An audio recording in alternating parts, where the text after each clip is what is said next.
नमस्कार दोस्तों, passion gardening में आपका बहुत बहुत स्वागत है। दोस्तों, जैसे ही मौसम चेंज होता है वैसे ही हमारे इन्वायरमेंट में बहुत सारे वायरस एक्टिवेट हो जाते हैं।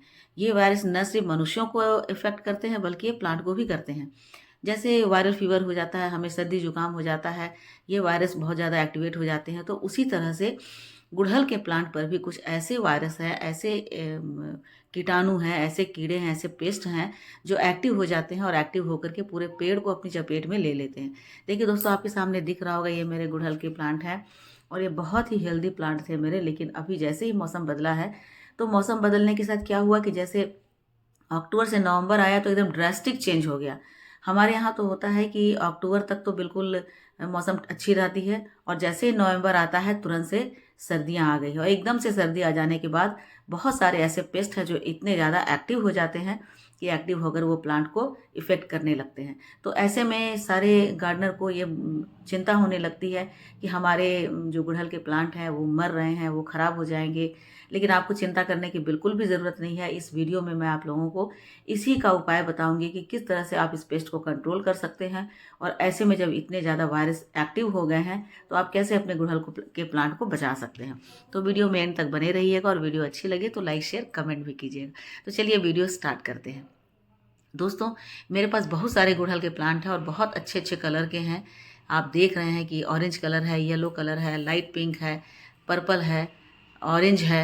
ये सारे और डबल पेटल वाला है, सिंगल पेटल वाला है। ये बहुत सारे मेरे पास गुड़हल के प्लांट और सारे प्लांट मेरे बहुत ही ज़्यादा हेल्दी हैं और लगातार ये फ्लावरिंग करते ही रहते हैं।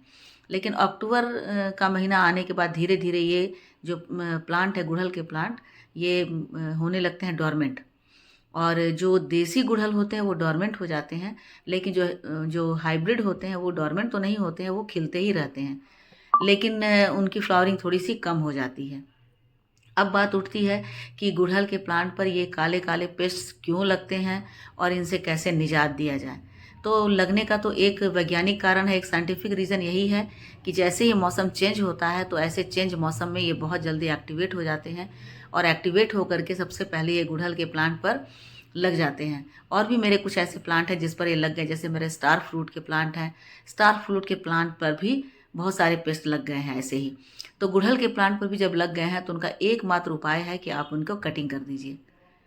क्योंकि अभी यदि उनमें बहुत सारे पेस्ट लगे हुए हैं, आप पेस्ट लगे हुए छोड़ देते हैं, तो धीरे-धीरे क्या होता है कि ये पेस्ट आपके जितने भी आपकी कलियाँ हैं, प्लांट पर लगे हुए हैं, वो सारी कलियों को तो ख़त्म करेंगे ही और कलियाँ कलियाँ बन रही है तो इससे आपके प्लांट भी कमज़ोर होते जाएँगे।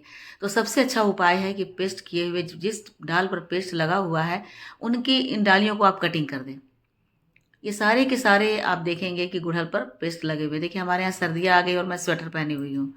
तो अचानक जो ये जो मौसम में परिवर्तन आया है, इसके कारण ये सारे पेस्ट बहुत ही ज़्यादा एक्टिवेट हो जाते हैं और एक्टिवेट होने होने के कारण ये एकदम से अटैक कर देते हैं। और ऐसे में जो गुड़हल का प्लांट है वो अपने आप को सँभाल नहीं पाता है। तो यदि आप उनकी देखभाल नहीं करते हैं, तो यहीं पर हमसे चूक हो जाती है और हमारे गुड़हल के प्लांट सूख जाते हैं, मर जाते हैं। तो दूसरा काम ये करना है कि जितने भी उनके प्लांटर में पत्तियाँ गिरी हुई है, सूखे हुए फूल गिरे हुए हैं, क्योंकि वे सारे पेस्ट से अटैक्ड हैं, इन्फेक्टेड हैं, तो उन सभी पत्तियों को वहाँ से चुन लें, निकाल लें और उसके बाद उनकी अच्छी से गुड़ाई कर दें। क्योंकि गुड़ाई करने से क्या होगा कि मिट्टी के अंदर ऑक्सीजन जाएगी और अंदर में जो कीड़े हैं, वायरस हैं, उन्हें धूप लगेगी, हवा लगेगी तो वहाँ से वो हटेंगे। तो उनकी गुड़ाई कर देना बहुत ही ज़रूरी है क्योंकि इनके जड़ों को साँस लेना भी बहुत आवश्यक होता है। तो जब हम गुड़ाई कर देते हैं तो इससे ये फ़ायदा हो जाता है। तो जितने भी आपके गुड़हल के प्लांट हैं, सभी गुड़हल के प्लांटर में से जितने भी सूखे पत्तियाँ हैं, सूखे हुए फूल हैं, उनकी कलियाँ हैं, पीली पत्तियाँ हैं, उन सबको आप वहाँ से निकाल दें और निकाल करके उनकी अच्छी तरह से गुड़ाई कर दें।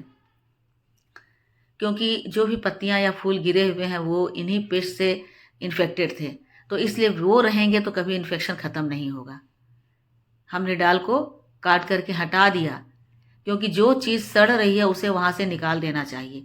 यदि उसे वैसे ही छोड़ दिया जाता तो धीरे धीरे हमारे प्लांट जो हैं वो कमज़ोर पड़ते जाते, क्योंकि जितने ज़्यादा पेस्ट लगेंगे उतने ज़्यादा हमारे प्लांट कमज़ोर होते जाएंगे और कमज़ोर होते होते वो एकदम से सूख जाएंगे।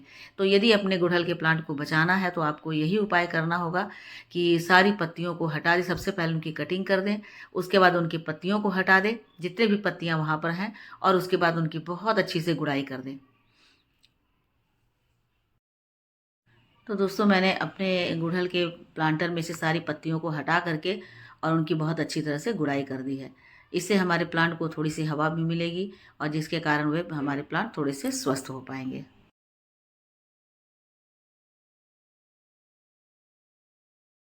गुड़ाई हो जाने के बाद हमें सभी प्लांटर में एक एक मुट्ठी नीम की खली डाल देनी है, क्योंकि नीम की खली सारे हमारे जितने भी पेस्ट हैं उनसे हमारे प्लांट को प्रोटेक्ट करेगा। तो नीम की खली हमें सभी प्लांटर में डाल देने हैं ताकि वो मिट्टी में अच्छे से मिल करके मिट्टी में थोड़ी बहुत जो पेस्ट का प्रभाव रह गया है वो सारे दूर हो सके, और इस तरह से हमारे मिट्टी जो है वो अच्छे से स्वस्थ बन जाएंगे। दो काम तो हो गए दोस्तों, मिट्टी की गुड़ाई हो गई और कटाई भी हो गई प्लांट की। और अब तीसरे रूप में हमें ये देखना है कि अब दोबारा इस पर किसी फंगस का अटैक ना हो। इसके लिए हमें साफ फंगिसाइड पाउडर ले लेना है, जो फंगिसाइड होता है, और उसे हमें 1 लीटर पानी में 2 चम्मच को डाइल्यूट कर देना है। डाइल्यूट करके हमें पूरे प्लांट पर अच्छे से स्प्रे कर देना है। जहाँ जहाँ इसकी कटिंग हुई थी, कटिंग के भाग पर तो कर ही देना है ताकि वहाँ पर किसी फंगस का अटैक ना हो। और साथ ही साथ पूरे प्लांट को भी हम अच्छी तरह से नहला दें। एक तरह से हम ये कहें कि उन्हें अच्छी तरह से वॉश कर दें, ताकि छोटे छोटे भी एक दो भी उन पर कोई फंगस रह गया हो या कोई पेस्ट रह गए हों तो वो अच्छी तरह से वहाँ से रिमूव हो जाएं। एक तो आप जब स्प्रे करते हैं तो उनकी धार तेज होती है, जिसके कारण उनके ऊपर बैठे हुए जितने भी छोटे छोटे से पेस्ट होते हैं वो हट जाते हैं। और दूसरा यह होता है कि जो फंगिसाइड होता है उसका भी असर होता है। तो इस तरह से आपके गुड़हल के प्लांट बिल्कुल सेफ हो जाएंगे और आप देखेंगे कि कुछ दिनों के बाद आपके गुड़हल के प्लांट पर फिर से नए नए शूट्स निकलने शुरू होंगे। और इस बार जो नए शूट निकलेंगे, चाहे नई पत्तियां आएगी, नई डालियां आएंगी, वो बिल्कुल स्वस्थ होंगी और उन पर किसी पेस्ट का अटैक नहीं होगा। क्योंकि अब धीरे धीरे मौसम वो सीजनड हो जाते हैं तो उसके बाद उन पर असर नहीं होता है। लेकिन शुरुआत में जब जैसे ही थोड़ी गर्मी से ठंड आती है तो तुरंत वो उसको संभाल नहीं पाते हैं और बहुत ज़्यादा वायरस भी एक्टिव रहते हैं। तो ऐसे में अपने गुड़हल के प्लांट की इसी तरह से देखभाल करना बहुत ही ज़्यादा ज़रूरी होता है। बस छोटी-छोटी सी हम ये देखभाल करते हैं, कई बार हम घबरा जाते हैं कि हमारे गुड़हल के प्लांट खराब हो गए हैं, मर जाएँगे, लेकिन हम ये सोचते नहीं हैं कि इसके पीछे रीज़न क्या है। यदि हम रीज़न को सोचेंगे तो हमें ये पता चल जाएगा कि जैसे ही मौसम चेंज होता है, वातावरण में, एनवायरनमेंट में बहुत सारे वायरस एक्टिव होते हैं जो हमारे प्लांट को, हमारे शरीर के साथ-साथ हमारे प्लांट को भी नुकसान पहुँचाते हैं। तो उसी तरह से जैसे हम बीमार पड़ते हैं वैसे हमारे पेड़-पौधे भी बीमार पड़ते हैं। और ये समय होता है गुड़हल के डोरमेंसी का। तो डोरमेंसी के समय में पौधे थोड़े से कमज़ोर हो जाते हैं, वे खाना पानी लेना छोड़ना शुरू कर देते हैं, तो इसलिए भी उन पर ये ज़्यादा असर होता है। तो बस दोस्तों, ऐसी छोटी छोटी बातों का ध्यान रख के हम अपने प्लांट को बहुत ही अच्छे से सेव कर सकते हैं। तो वीडियो अच्छी लगी हो तो लाइक शेयर कमेंट कीजिएगा, और मेरे चैनल पर नए हैं तो मुझे सब्सक्राइब भी कर लीजिएगा। मिलती हूँ अगले वीडियो में एक नए टॉपिक के साथ। तब तक मेरे साथ बने रहें और अपना ढेर सारा ख्याल रखें।